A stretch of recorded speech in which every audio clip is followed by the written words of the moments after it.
স্বামী কর্তৃক প্রতারণার অভিযোগে সংবাদ সম্মেলন। ধামরাই প্রবাস ফেরত নারীর আর্তনাদ। শাইনি চুলে এখন হবে সব হেয়ারস্টাইল। সিল্কোর দ্বিগুণ শাইনি চুল প্রতিদিন। ঢাকার ধামরে দীর্ঘদিন প্রবাসে থেকে কষ্টার্জিত অর্থ নিয়ে দেশে ফিরে স্বপ্ন দেখছিলেন সুখের সংসারের, কিন্তু সেই স্বপ্ন 1 বছরের মধ্যেই চুরমার হয়ে যায়।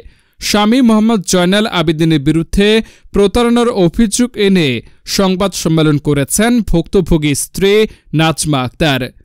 সংবাদ সম্মেলনে নাজমা আক্তার জানান, প্রবাসে কাজ করে জমানো 13 লক্ষ টাকা ও 7 ভরি স্বর্ণালঙ্কার তার স্বামী ফ্ল্যাট কেনার কথা বলে হাতে নেন। এরপর হঠাৎ করে তালাক দিয়ে পালিয়ে যান জয়নাল আবেদিন। ঘটনার পরিপ্রেক্ষিতে ধামরাই থানায় একটি লিখিত অভিযোগ জমা দিয়েছেন তিনি। নাজমা আক্তার প্রশাসনের কাছে জয়নালের বিরুদ্ধে প্রয়োজনীয় আইনানুগ ব্যবস্থা গ্রহণের দাবি জানান। আমাকে বলে তখন আমার 13 লাখ টাকা ও 7 ভরি স্বর্ণ ওনার হেফাজতে রাখার পরে উনি আমার সাথে ভালোই ব্যবহার করে, টাকা পয়সাগুলো নিয়ে।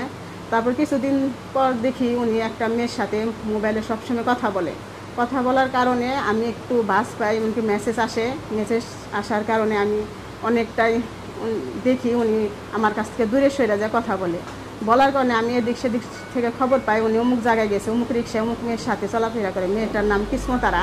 আমি এটা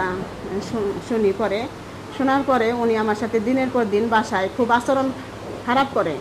আমি ভালো বললো খারাপ বললো খারাপ, দিনের পর দিন এরকম করার পরে ওনার সাথে আমার একটু মনমানিত হয়। তারপরে কিছুদিন পর 1.5 বছর হয়ে যায়। 1.5 বছর পর উনি অনেক কিছুই করে আমার সাথে। ওনার কোনো অধিকার, ওনার সংসারের চাবিকাঠি কোনো কিছু আমাকে দেয় না দেওয়ার কারণে উনি আমাকে একদিন হঠাৎ করে আর কি যে কোনো কারণবশত আমার সাথে উনি রাগারাগি করে।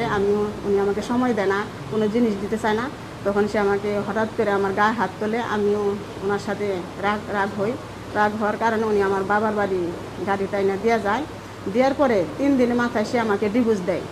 ডিভোর্স দেওয়ার কারণে তখন